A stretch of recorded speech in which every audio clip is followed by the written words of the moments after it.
Man, I was just thinking today, and I want to record something. Alright, so it all started, I was watching Bobby Lee comic clips, and thinking,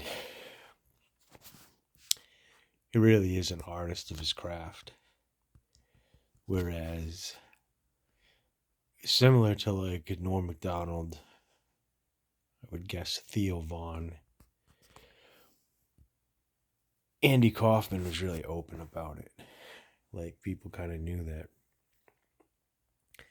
he's playing a character. And I guess what Andy Kaufman's doing is pushing the limit because he's playing such a wacky character. And then riding that line between you, like, is that really him? It's too wacky of a character. And then it's a character, but he hasn't gone quite far enough yet that can't tell.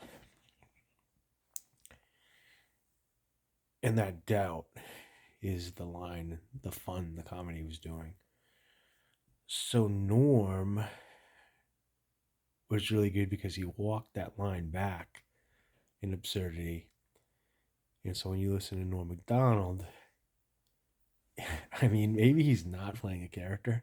To me, he's playing a character, and that's the genius of it. Uh, Similar in the movie The Prestige, where the magician is doing this trick that no one can figure out. And come to find out, he's not really an old man, so that's why he has the body strength to hold this goldfish tank in between his knees with this big long thing. But because when he leaves the theater and enters the theater, the only time that people see him, he's playing an old man. So the trick is done off stage. So, like,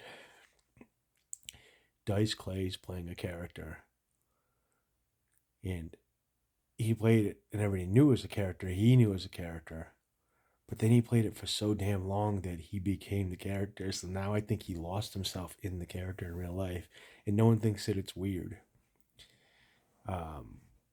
I would say there's a lot of people like that.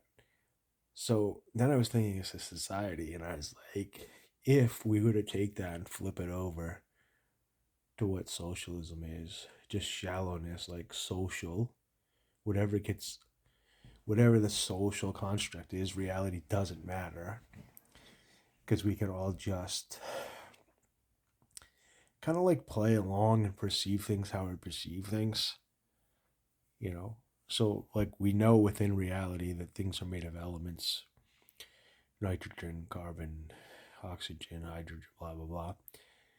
But an everyday thing, you don't think about it. You just think about the shallowness of your flesh and your skin, and you take for granted that there's oxygen mixed with nitrogen at the perfect level that you can breathe it in, you survive and grow and pass on offspring and stuff. So now I'm just thinking, like, if socialism is a lot of fun, if you look at it like the theater, life is but a stage and all the people merely players. And like, you take like a Dylan Mullaney, who's day one of being a girl, day whatever, like, I'm just wondering if he believes it or wants to believe it. He makes the change. Then he wants society to accept the change. And if everybody plays along, then the reality of the situation, it is what it is. Meaning, like, they're trying to change the perception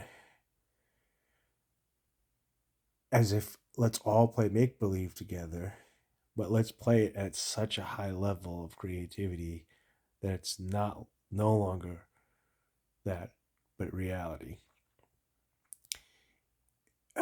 The only way I could explain it to somebody logical that's probably flipping out right now, like, no, there is a reality behind this and stuff. So it is similar to the Matrix, whereas we're all just elements and stuff. And if you think of the binary green zeros and ones of like the element and the truth and the structure and the fabric of the universe, then what we perceive is what we have here is like the reality. It's like a layer on top of that, on a layer and a layer. But at some point, it's like if enough people that the people surround themselves within that bubble start reflecting back their perception, even if it is a chosen perception of free will. So I don't understand what the argument for born that way or not. So the argument to born that way is, I guess, an appeal to the people of reality. And it's funny because the people of reality, similar to myself, are also a lot of times a free will advocate, although Sam Harris's are more of a, we won't get, I don't even want to get into this, deterministic. But if you can choose who you are, and you really do choose, and the people that are around you can also choose to perceive you as that choice,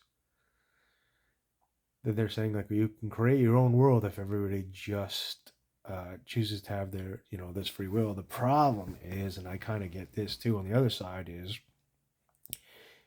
if I have free will and I don't want to choose that, then why don't I? And they're saying, well, you're ruining my life. Like I'm trying to play this game, so just play along with me. And they're saying, no, I won't play this game. I like to live in this world where even though you're using markers that are trying to trigger parts of my biological brain to have a particular reaction, I can intercept that with my free will and understand what the reality of the situation is.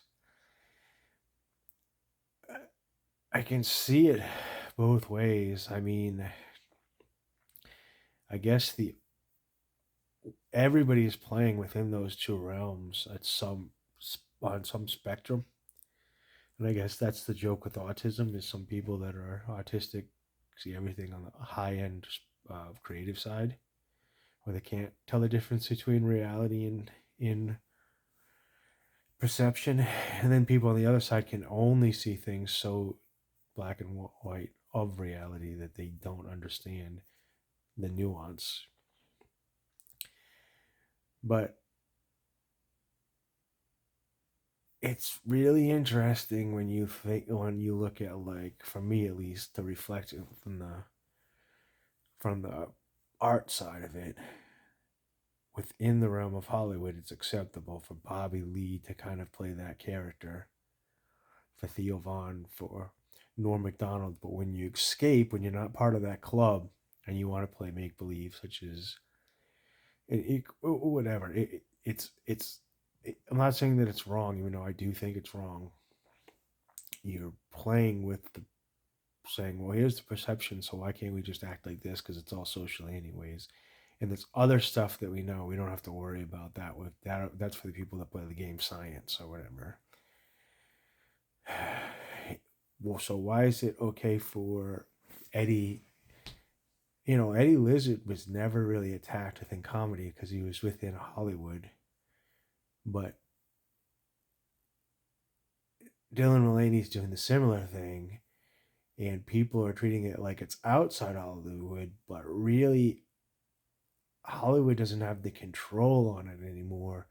He's got a TikTok account, or she's got a TikTok account, and it's a decentralized way to play that character to the extreme, and then also say, what's the big deal? Like Bobby Lee's playing a character, Norm MacDonald's playing a character, Dice Clay's playing a character, Dylan Mulvaney's playing a character.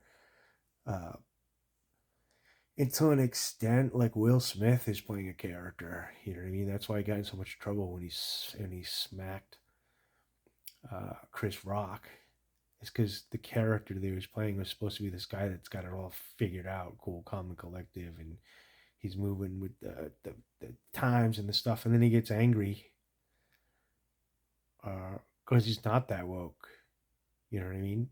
The underlying thing about the baldness was not the alopecia.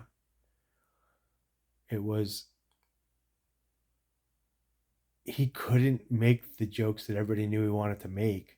So so any joke about that is a joke about Will Smith's wife being in charge and cheating on him.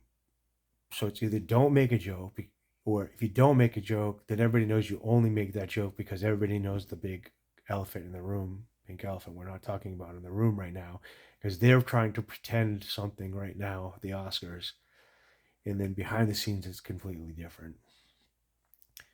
Um, I think politicians do this really well, and that's why they say, Congress is for ugly people. Basically, it's Hollywood for ugly people. Take, I mean, the media tried to destroy Trump in that sense, in it to the people, that are on the right that are kind of reality based. When they see Melania and Trump getting a little argument and like slap hands, and the left's like, see, like blah blah, she hates him or whatever. People on the right, like, I've been married for 20 years. Like, that happens in a marriage. You don't end everything like they're real people and they got in an argument and they're not fake on camera and blah blah blah, and they see an authentic truth to it if they're in relationships. And then, similar to Bill Clinton and Hillary Clinton, so when they're married, he gets caught doing stuff sexually. She stands by him. He gets caught doing other stuff. He's on an airplane going to Epstein Island. So they played their role very well as far as their goal was probably not a marriage, but a business arrangement, which is fine. But, I'm sure they had some arguments and there was some sadness or whatever behind the scenes. And it never really came out in person. Both did a really good job of playing that public role of being a cold, cold couple. It's not like they were holding hands and like making out or whatever, but they were just together. They dressed up. They went to these things. They clapped for one another. They did what needed to be done. And the perception, at least, even though the marriage might seem cold, is that they stuck it out. But I mean, behind the scenes, they could have been also hiding, like sleeping in different rooms and trying to kill one another, or like, who knows, screaming and yelling, and it's really interesting when you think about it. So that's why I was now also thinking about when people turn on TikTok and Instagram reels and stuff and they enjoy that, or they enjoy something, the stuff that goes viral is normally very authentic or something that happens out of the norm. It's very rarely that scripted stuff goes viral, in which case, if it does,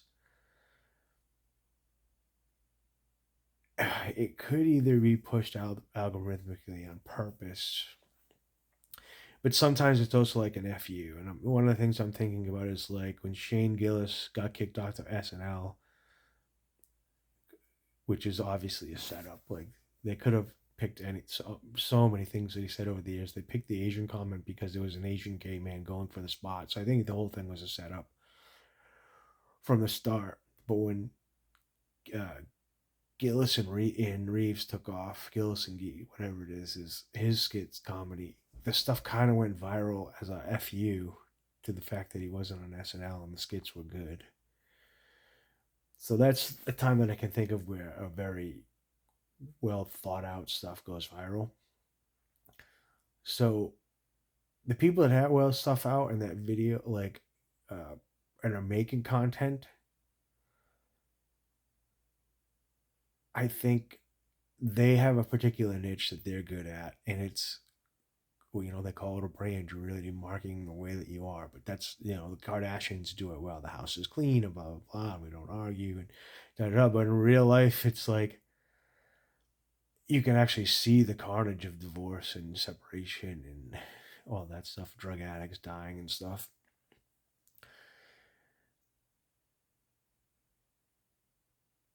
I don't know. It's just really interesting that we have the decentralized ability now to make authentic videos. I can just put a camera up to my face, and instead of having to have background lighting and all this fancy stuff, I can just have my no breather in and no shirt on, about to go to bed with my eye things on. I don't know if I would have the balls to post this, but I think I said some very provocative things that need to be thought about. So I don't know. I gotta start making a podcast.